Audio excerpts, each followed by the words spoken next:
¿para qué sirve esto de la TRAS? Para justamente regular el uso de medicamentos en la fase última de la investigación.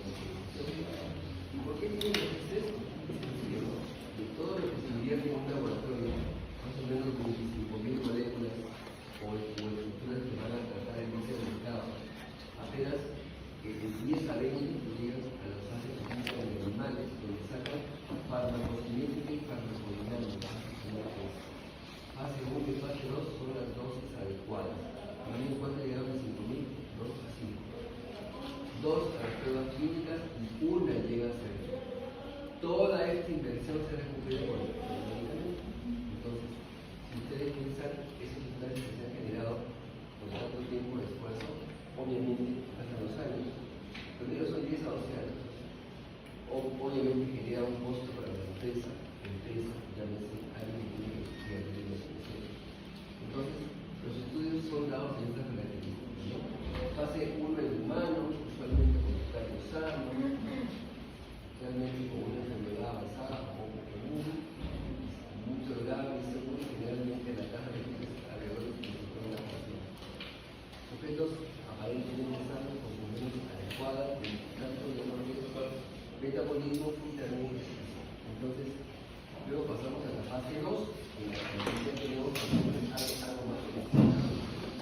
Es un control aleatorio donde tenemos el placebo, que es muy importante, tiene una tasa de éxito de más o menos el 70%. Dura más o menos 2 semanas.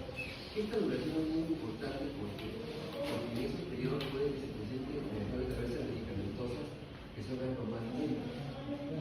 En la fase 3 ya entramos con pacientes que tienen la patología y que reciben medicamentos, pero medicamentos a pacientes que están controlados en el resto de la población. Quiere decir, si pasamos a un hipertensivo de pacientes solo hipertensos y tienen menos de 50 años, inclusive bonito, en cuanto a la regional, acá hay que tratar con esto. ¿De acuerdo? Lo malo es que muchas veces solo llegando acá, el estudio, digamos, se puede detener y pasar directamente a la fase de comercialización, o digamos, donde va a tener la última fase que se llama análisis de farmacología.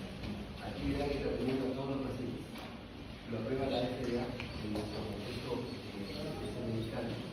Se han evaluado bien los efectos adversos y no tienen razón de realidad todo lo que podamos realmente.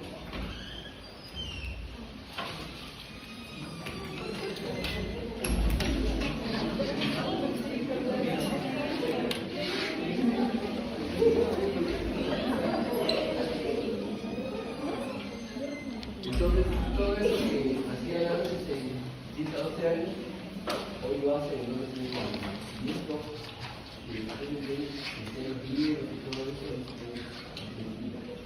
Porque en el tiempo del COVID hicieron una actividad en 3 meses. Donde se vino lo usaron así, no servía para nada, pero las ampollas costaban 5.000 soles. Se colocaban ampollas una vez cada 4 o 5 días, 35.000 soles al lado, porque no se inventa. Era para una población muy pequeña de familia. Pero lo real, en un momento, o sea, esto es un disco farmacéutica, creo que ahí hay el máximo de hacer mucho escogida de bueno, ¿qué es la farmacovigilancia? Es este conjunto de métodos de observación de registros que se dan durante la etapa ya de comercialización del fármaco, que anterior a esto no podemos hacer las manos. Detecta la reacción adversa que no ha sido detectada en esos estudios, pero si el fármaco se ha estudiado 15 años y hay otro que se estudió 4 años, ¿cuál vamos a hacer? El más viejo, ¿no es cierto? Por eso los fármacos nuevos son buenos y por ahí por favor tenemos mucho cuidado. Inclusive hay fármacos antiguos que tienen otros beneficios terapéuticos y que no están visibles. La aspirina, que es agregante corporal, también realizan para la piel. Entonces, fueron apareciendo otros beneficios. La medicina es un antibiótico, pero no es gastrocinético, también es paciente de cuidados intensivos. Esta es la ciencia que atribuye a la detección, evaluación, comprensión y prevención de efectos de las adversos de los medicamentos y otro tipo de problemas relativos a las drogas. ¿Cuántos países se han unido a esta escalada? Más o menos desde 2010, 100 países, luego fueron subiendo. No hay nada en la pandemia, por si acaso. En el 2015 eran 12 millones de reacciones adversas en el mundo reportadas. ¿Quién reporta en su hospital? Pregunto, nadie. Hay que llenar una hoja amarilla. Si yo le coloco un militar de aquí en el libro y hace una reacción adversa, yo cumplo con tratarla, reportar en una firma, ponerle el número del código del medicamento, cómo lo coloqué, cuándo lo coloqué, lo hice, y esa hojita mandarla a ese sitio de Suecia a través de un ministerio de médicos. Porque creen que, entonces si yo soy un enfermero y estoy aquí con un contrato a medio pelo, y si quieren que yo soy esto, me votan, no lo hacen. Y acá no lo hacen. Van a haber hojas amarillas por ahí, por cuando vayan a tocar, que no las llenan. Si alguien las llena, que bueno, un papel. Antes de la pandemia eran 22 millones de personas. O sea, es una cantidad bastante grande. A veces, ¿por qué podría ser ahora mayor? Lo digo sin que se prenda nadie que se cae.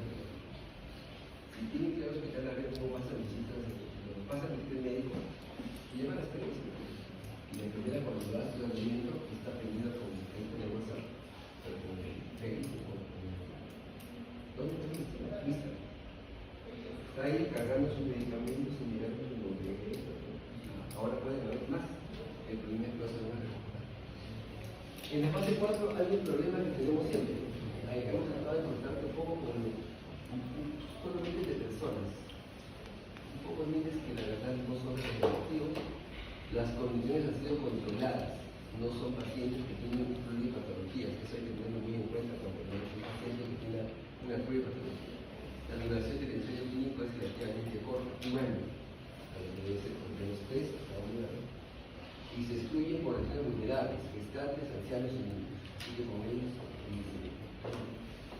Y además, esto es quizás lo más curioso, hay una baja incidencia de aparición, tiene que pasar 4 o 5 años para que esa actividad. El crecimiento de un tumor pasa en 5 a 10 años.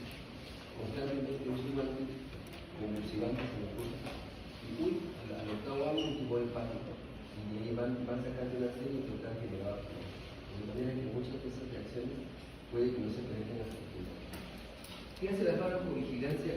Que sí debe ser eficaz, sobre todo los estudiantes, reportar casos que se hayan encontrado revistas médicas, reportes espontáneos de sospechas de una reacción adversa, estudios de caso control, estudios de cortes, estudios de buena mortalidad, supervisión intensiva de pacientes internados, sobre todo los que tengan patología, ensayos clínicos. Un alumno de esta universidad le dijo para hacer su tesis de este trabajo un poco más y luego en el hospital. Nadie había hecho research, tenía estadística cero. Luego de 3 meses estaba en el hospital, de manera que encima de ningún lado. Y cambió de tema, y cambió también de asesor, y ya no somos amigos. Todo pasó porque llegó a pedir los datos que nadie quiere llenar. Ese es el problema, ¿no? Era muy empeñoso en su trabajo, pero la verdad tocó un punto muy sensible que nadie le puso dar. Los objetivos son detener detección temprana de efectos adversos, identificar efectos adversos nuevos, interacciones desconocidas, frecuencia de las ya conocidas que se están disminuyendo con las mismas drogas, identificar factores de riesgo. Aquí vienen los inhibidores metabólicos, los inhibidores metabólicos, viene la obesidad, viene la farmacología en el paciente pediátrico, básicamente es un maduro, en el paciente pediátrico y algo de la gestante basal. La reacción adversa sucede cuando si ustedes le dan al paciente el tratamiento adecuado, con el diagnóstico adecuado, a la dosis adecuada, en el tiempo adecuado. Esa es la verdadera reacción adversa medicamentosa. Yo le doy un antibiótico, una faringitis, 500 de carbamazepina cada 2 horas por 7 días. Antes de que se me al tercer día aparece con un montón de máculas, es una. Pero si él se clava, si le digo que tome la poción una vez al día y se toma de 4 en 4, obviamente va a ser una gastritis y eso es una sobredosis, ¿de acuerdo? Acá. ¿Ok? Con fines profilácticos, diagnósticos o terapéuticos. Requiere tratamiento o cuidado posterior y sobre administración. Si ha tenido una sobredosis, obviamente tenemos que tomar la consideración para que no sea. Eso también lo vieron ustedes en las clases previas de los efectos iniciales quizás vamos a tocar más estos de acá ahora, ya no los de acá, colaterales. Causas de la RAM falla en tomar la dosis correcta. No tomé una mañana, ahorita me tomo dos. Eso no existe. Sobredosis a veces accidentales, alérgica a los componentes de los medicamentos, sobre todo a los conservantes, combinar el medicamento con alcohol o con drogas estupefacientes, tomar otras drogas o preparaciones que interactúan con la medicina. Si toman demasiadas vitaminas, que toman sus bebidas energizantes, que tienen cafeína, que tienen taurina, seguramente pueden incrementar el efecto simpático de estos productos. Tomar medicamentos que no han indicado. Tú tomas, yo tomo AINES, tomo un relaxante muscular porque yo creo que estoy complicado por eso. Si hace una interacción, rápidamente el fármaco que ha generado de medicación médica y dosis. Yo también hablamos de los efectos adversos, ¿no? El efecto adverso generalmente es esperado. Es una cosa que se va a presentar en la mayoría de pacientes de manera prácticamente planificada. Todos los anticoagulosos tienen interesantísimo. Son hepatotóxicos, todos son. De manera que yo ya sé que el paciente debo tomarle un control de su perfil lipídico hepático antes de que le dé el medicamento y ver cómo va a ser compensado. La estreptomicina y los aminoglucósidos, otro tema muy bonito, son ototóxicos y netotóxicos. El captoprilo origina tos, las estrategias originan gastromiosis, etcétera, etcétera, etcétera. Ya sé todo eso. Entonces el paciente cuando le doy la indicación, si tiene algún problema de esto, se comienza a comunicar para que haya una modificación en el tiempo y el paciente no deje tratamiento. El paciente tiene que ir a hacer el tratamiento y no fue informado, lo deja. Y tendremos el paciente. ¿Okay? Entonces son dosis dependientes, reacciones ya catalogadas, actúan en principio, que pueden ser rápidamente reversibles, no tienen que ser propagadas. A ver, estos estudios que habíamos comentado al inicio acerca de la tolerabilidad y eficacia de algunas drogas incluyen algunos sujetos que ya habíamos comentado. La FDA, que no es más que la representante encubierta de los laboratorios a nivel mundial, obliga, entre comillas, a que los estudios lleguen a este tipo de pacientes para saber cuáles son. Nunca los hace, nadie va a tratar que su hijo esté de testigo en un estudio, salvo que sea muy mentiroso, pero nadie conoce los estudios.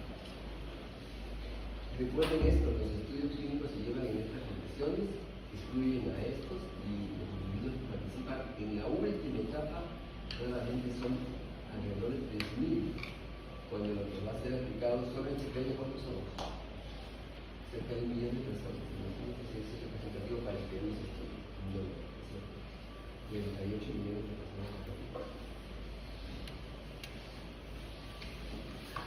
Ahí tienen esta modificación de trabajo que es básicamente, si se va a encontrar con el paciente que va a decir, yo tomo ibuprofeno y me cambio el dolor de cabeza. Y cuando me tomo me parece que son una pregunta, pero no me pasa. Y cuando me pasa, no, lo suspendo y la reacción me pasa. Pero lo tomo toda su vida. Entonces, hay que recordar que una reacción adversa de una cosa no se da así. ¿Qué tal si esta paciente ya no tiene solo cefalea, también tiene fiebre, toma otro medicamento? Tome ibuprofeno, eso suba en la ya le desorden en condición anterior. El paciente, como no tiene conocimiento, cualquier reacción adversa que signifique liberación de histamina, debemos parar la mejara.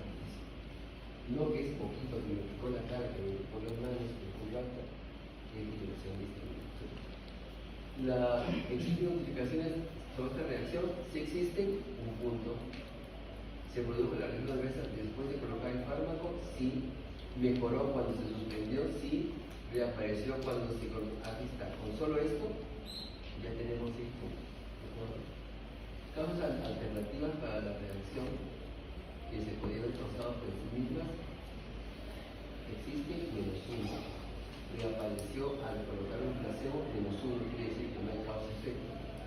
Se detectó el fármaco en la sangre en una concentración inadecuada, sí.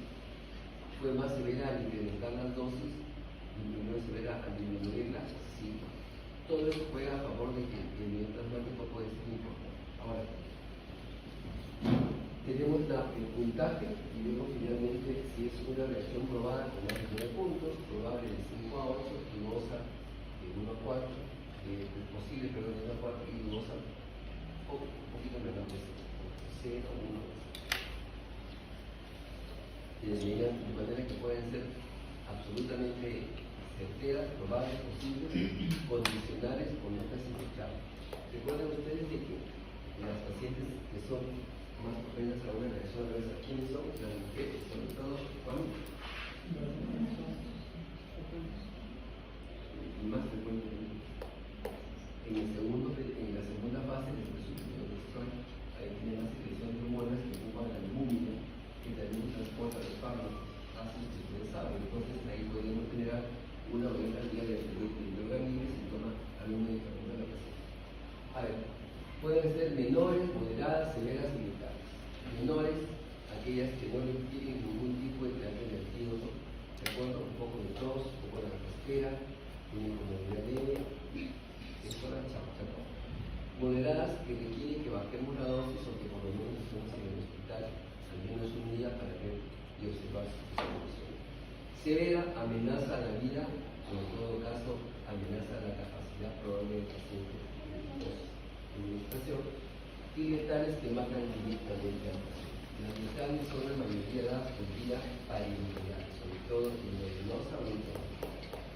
En se habla de morir pacientes, hay para esto, parece letales, uno con el final y otro con una penicilina.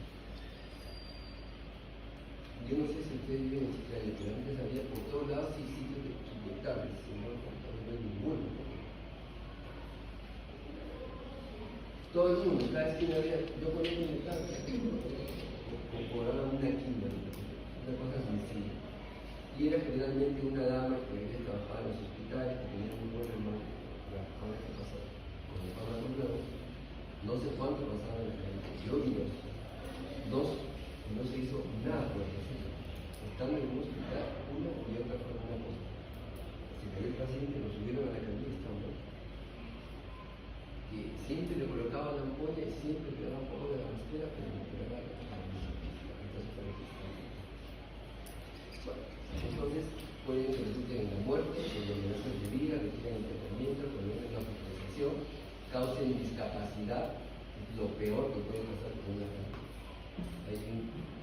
Hay un número grande de estas discapacidades, causan enfermedades congénitas y requieren una intervención para prevenir un tipo de enfermedad. ¿Cómo reconocer una gran grave? La gran grave empieza al toque. Tú le has colocado al paciente el medicamento y el paciente ya se siente raro, se siente mareado, siente que algo no está bien y sobre todo se siente. Como que si estaba de pie es inestable, porque hay una baja muy importante de la presión arterial. La autorregulación hacia el cerebro tiene un límite y el paciente siente mareado. Si lo sientas, se va a sentir mejor. Si lo apuestas mejor, porque esa autorregulación que lleva la sangre al cerebro empieza a fallar por la liberación de histamina. La histamina es vasodilatadora. Y un shock de histamina hace tremendos síntomas que causan mucha inestabilidad. Inmediatas de 0 a 1 hora. Anafilaxia, hipotensión urticaria, edema, acelerada de 1 hora a 2 horas, son algo menos pronunciadas, y diferidas más de 2 horas, que son básicamente las expresiones dérmicas y sanguíneas de una rama. De manera que si un paciente puede que se muera sin esa señora de las cuerdas, no tuvo una dosis, cero. Hizo la niña así, estaba y se pasó la niña al lado de rápido. Entonces, si tú vas a colocar un medicamento a un paciente, tienes que hacerle una pequeña entrevista por lo menos antes de colocar el medicamento, porque es una indicación médica, porque mucha gente se autoindica. Punto la que me ponga esto. El 90% de la gente cliente de los que tenía que indicar era y llevaba su apoyo para que me ponga, sabe y Dios quiere indicó eso. Entonces, tener cuidado con eso cuando ustedes, porque, ay, doctorcito, me pongo la ampolla, y ustedes no está en eso. Entonces, factores de riesgo, la edad. El paciente anciano, el paciente, ¿por qué el paciente niño? Sobre todo el menor de 5 años. Recuerden que la autoridad desarrolla a muy tiempo retrasado su sistema T igual a 50.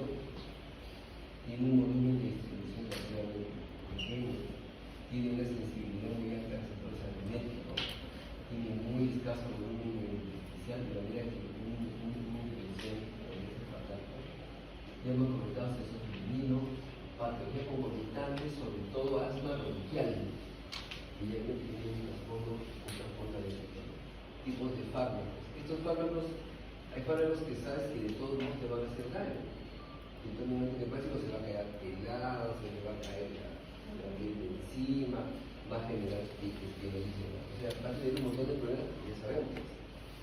Fármacos que tienen más de 2 fármacos se llama polifarmacia. El tiempo de uso es muy importante. Un ejemplo de un tiempo de uso que nos genere una reacción adversa medicamentosa que se viene, pero con nombre propio, el síndrome de Cushing. Eso es lo que hablamos. Tomas corticoides demasiado tiempo, bloqueas tu eje y de maestro es un síndrome de que puede ser y factores genéticos no modificados. El caso clínico de un paciente que se operó en una clínica de una hernia y acabando la cirugía, por Ulises, que antes no hacía falta, Ulises era médico con un antibiótico, y él dice que nunca le habían colocado. Venga, le mandé a ese paciente. A mí nunca me han colocado ni agüita, uy, reza que no le caiga para que me vas a colocar. Le he colocado y se chocan en el gato, pero con igual la música de los conceptos. Porque el hermano sí era alérgico a la penicilina, el hermano era un guardia, ¿no? Y lo sacó por malla, colocado, pero no tiene nada, o sea, todo el mundo le echó una cabeza, ¿no? Y de ahí no, su hermano sí le pone la penicilina, ¿y quién le pregunta eso? Cuidado.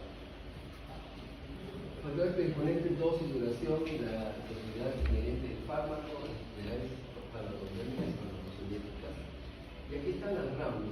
Tenemos una RAM o una reacción que básicamente se origina por una mala combinación de fármacos, sobre todo cuando se dan en la misma inyección. Cosa que inyectar acá y inyectar es una decisión y nunca debe ser superada.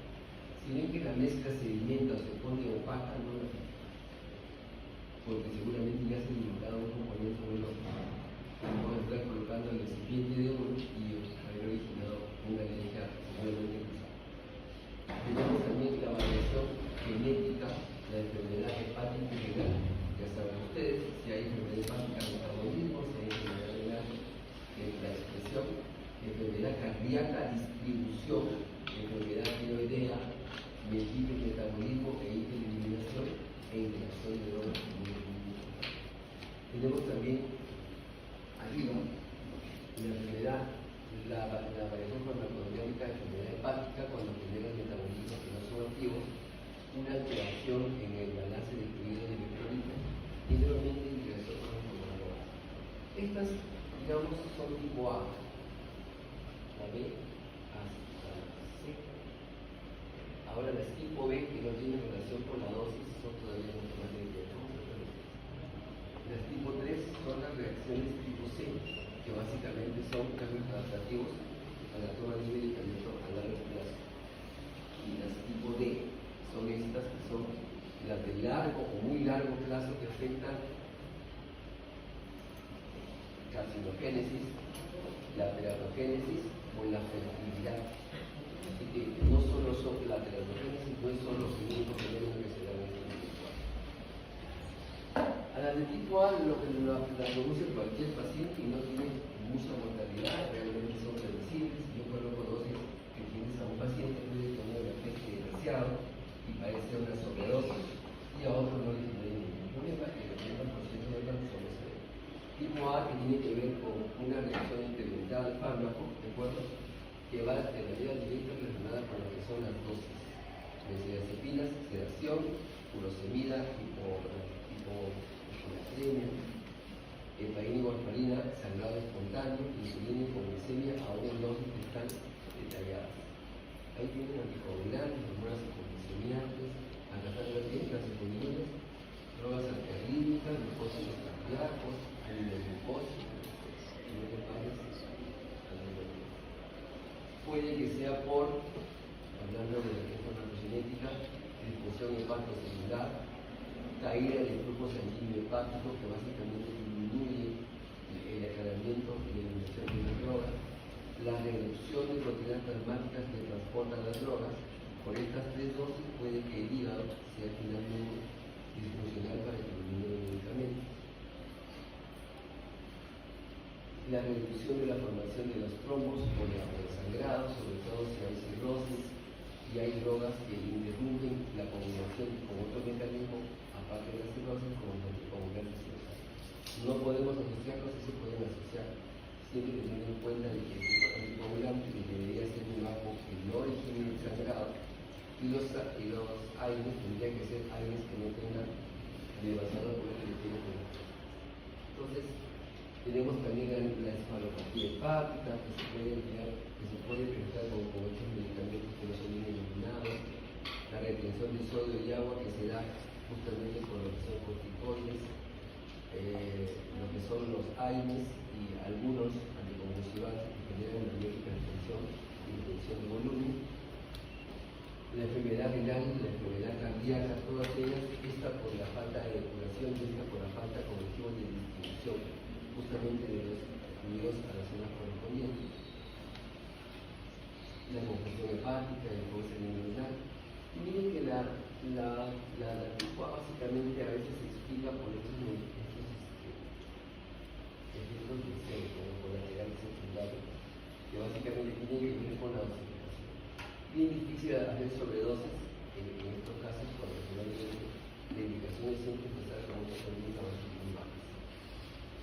¿Qué son las de tipo B? Las de tipo B realmente hay bizarras, no es bizarras. No tiene nada que ver con el mecanismo. Si el ansiolítico te debe generar sueño, te genera demasiado sueño, es tipo A. Si el anticoagulante me debe generar anticoagulación y me sangra, es tipo A. Pero si el antibiótico me debe curar una infección y me origina un edema de glotis, no tiene nada que ver, ¿no es cierto? No tiene nada que ver con la sopa naturalista del reloj. Y son básicamente las más graves y las más discapacitadas. Son las más raras, pueden llegar a no ser descubiertas con los primeros estudios. No es infrecuente que se descubran todavía después. Tienen algunas de las más graves, ¿no? Tenemos estas ampollas tensosodio-epiteliales. Aquí tenemos otras lesiones en venas de rosario colocadas en el cola superior, básicamente la producción. Este es un síndrome de Stevens-Johnson, que es un eritema periodicial, así como está su naricita y su boca, está su conducto de piel estéril, también este grano de la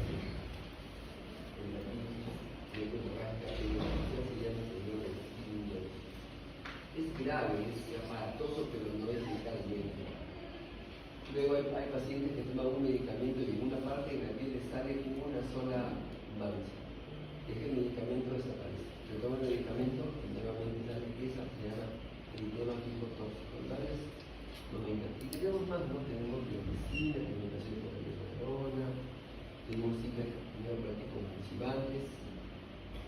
Algunas son más inocentes que otras. Las más graves explican este problema, que se llama el alfedema supranafiláctico. Miren esta distribución de lesiones horrorosas que tenemos en el cono superior, que básicamente están de la eliminación intestinal, más comúnmente en los labios, en los ojos, en los párpados inferiores, y puede ocurrir como lesiones independientemente de la acción de efecto de acción. Por ejemplo, en los y ahí había colocado siempre esta tabla con lo que más se usa de fármacos que origina incitaria musculoesquelética, ¿no? Todos los antibióticos que ven acá, penicilinas, cefalosporinas, aminoglucosas, cefalospinas, sulfonamidas, son de hecho los más importantes. Agentes antifúngicos, productos sanguíneos, AINES, analgésicos narcóticos, sobre todo los opioides, vitaminas, etc. dejamos de hacer mayor frecuencia y mayor gravedad. Los AIDs y las penicilinas, digamos, son los que te matan a un paciente dos patadas, son biológicas. El resto de cosas funcionan de hecho. Entonces tenemos reacciones tipo A y tipo B, unas predecibles o irreversibles, dependiente de la dosis y no dependiente de la misma, de baja mortalidad, de poder de alta mortalidad y demás. Frecuencia y no frecuencia. Las de tipo C se dan cuando uno toma el fármaco demasiado tiempo. Caso concreto, los corticoides, caso concreto, los AINES. Y dijimos que los AINES donde se depositan en lugares ácidos, cuando se deposita en el túbulo renal, la tubulopatía intersticial, en el isócrono, los ansiolíticos, los AINES. Y las retardadas son las que requieren que el efecto se presente mucho después de tener un interior científico. Este es el primer sentido para el fase 4 que habíamos comentado, ¿no? Teratogénesis, carcinogénesis y alteración del potencial de producción. Entonces, como van por las células que tienen más rápida producción, tenemos las células de este tipo, hay unas células,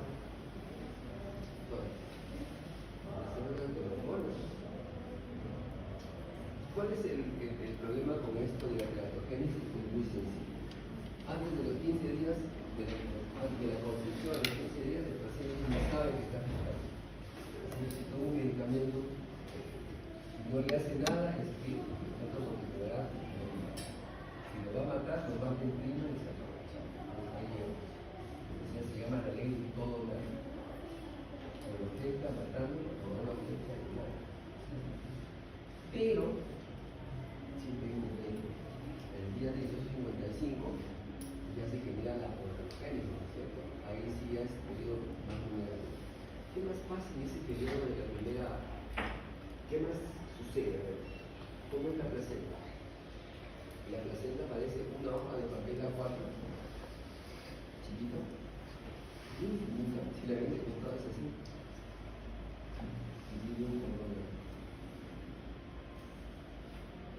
Al final de la gestación, la placenta es así. ¿Dónde se distribuye? Es más fina, es una capa de células muy pequeña, realmente permite el paso. Entonces, ¿qué órganos se forman acá en este periodo? A ver si se acuerdan de y doctor, al día 55 ya no puede bloquear la malformación anatómicamente visible, pero puede bloquear la propagación y la diferenciación de tejidos. Entonces se presenta posteriormente algunas patologías que la verdad hablan de una anomalía funcional. A ver, en todo caso, si un niño nace completo con sus 4 extremidades, su cabeza, sus ojos, todo bien, ¿ustedes dirían que no tiene una patología? No, por lo menos en una disciplina. La mamá tomaba anticonvulsivantes, se apropiaba para el dolor, ha tomado para el de vías urinarias, caso mínimo. Su hijo nace y hace su prueba de inicio, tiene planes su vida, o no es teratogénesis, sí, del desarrollo, de manera que no se sienten solo en la parte anatómica, también el desarrollo. Ahora el niño ya está caminando después de 10 años, más o menos, y ella puede y ve como una dificultad, no tiene buscar funciones temporales, eso como el lado de la cabeza. O sea, cuidado porque los medicamentos aparentemente no tienen problemas, porque luego se ven estas causas. Al final, reacciones tipo E al treatment, cese de uso se manifiestan como rebote. Cuidado por suspender antidepresivos o anticonvulsivantes en un momento adecuado. Cuidado por suspender de manera brusca antidepresivos, corticoides, anticonvulsivantes, porque generan una reacción mucho más potente que la que ha su indicación. ¿De acuerdo? Puede que genere una convulsional o con la depresencia todavía más evidente. Failure en inglés es cuando hay un mal diagnóstico tú das un mal tratamiento, y generalmente el paciente se empeora. Entonces, el tratamiento no es solar, no, mentira. Le da la oportunidad al paciente de que mejore con un buen diagnóstico. Con un buen diagnóstico, el tratamiento camina, el paciente mejora y su secuencia clínica también es favorable. Entonces, la quita es una rama. Y eso es lo importante. A ver, esto.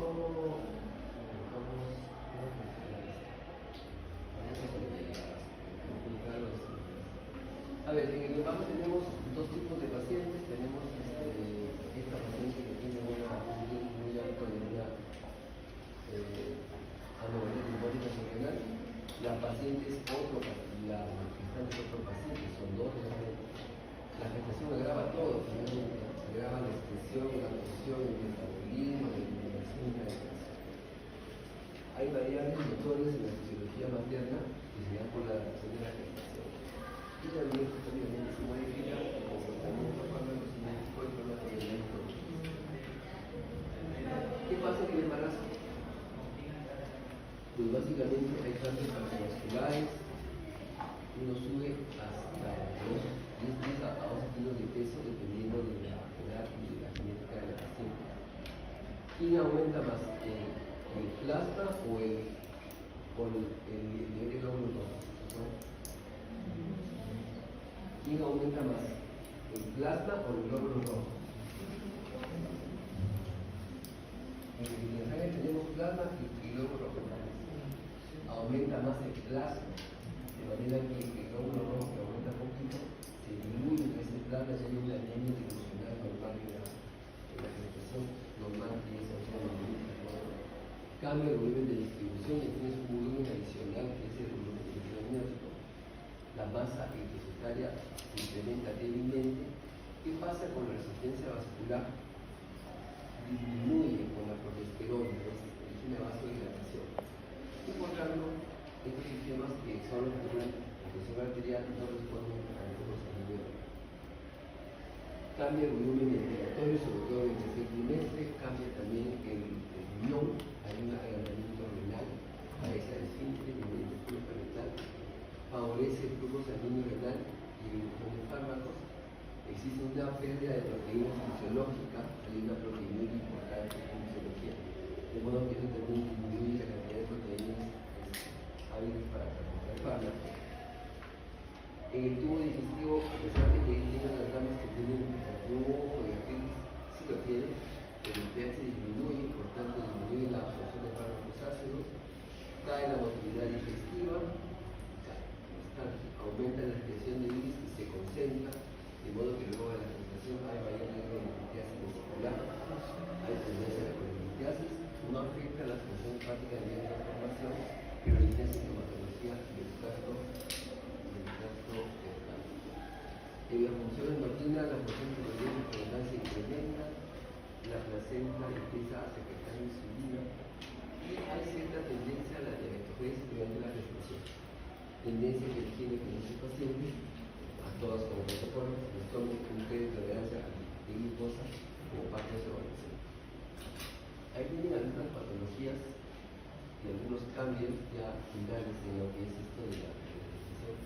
Todo lo que cambia finalmente, aquellas que van a impactar sobre todo en la fisiología cardiovascular, en la fisiología digestiva y pulmonar, en la absorción y eliminación de fármacos. Por vía oral, el trámite es más lento, hay mayor permanencia de las drogas y en teoría hay mayor absorción. Hablamos de que cae el pH, se origina la eliminación de drogas ácidas de manera que su nivel de absorción se disminuye, retrasa el tratamiento gástrico, incrementa el flujo sanguíneo pulmonar, incrementa la frecuencia ventilatoria fisiológica por disminución del volumen de reserva respiratorio que pasa por la compresión del abdomen, por el diafragma. Aumenta el número pneumático, ya habíamos comentado esto, cae el número de proteínas, circulación de hormonas se incrementa en lo que desplaza a otros fármacos. El metabolismo, esto, la progesterona es un inductor enzimático potente del metabolismo de otras drogas, de manera que en teoría deberíamos incrementar las dosis de las drogas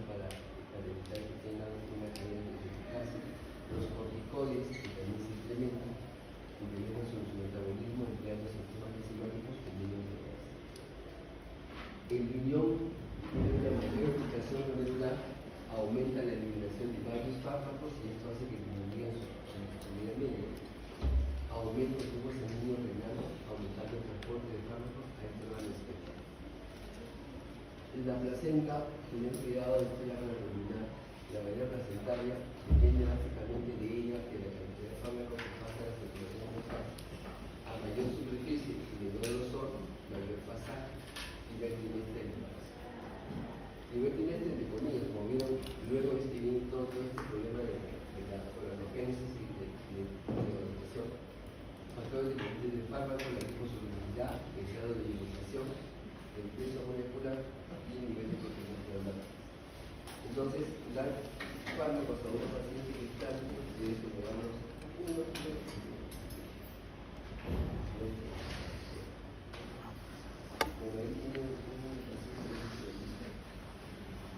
tiene amelia y focomelia.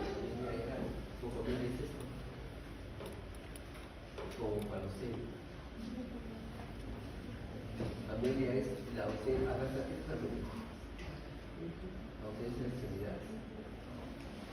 Entonces, cuando pasó esto que decían, el mundo de niña,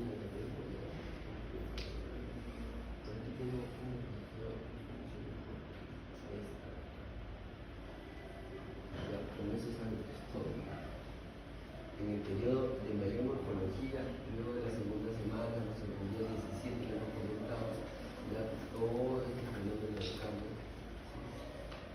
Y luego viene el periodo central donde todavía hay dificultades para poder generar un órgano biológico hasta el final. ¿Cuál sería la indicación a una paciente gestante para medicamentos? Diagnóstico adecuado. La dosis más baja posible. El fármaco probado de menos letalidad, finalmente, que sea el menor tiempo posible que use el fármaco. Salvo las vitaminas, el resto de fármacos puede ser un problema. Si tiene dolor la paciente o que se muera, se puede colocarle un opioide, sí, uno de otra dirección si es necesario. Dejar relajantes musculares, sí, pero no casi. Si es posible, nada medios físicos es mejor. El periodo de gestación realmente es un periodo que es muy intenso para nosotros. Entonces, esperamos un momento para hacer la última clase, por favor, que es sobre la cocina. ¿Alguna pregunta, por favor?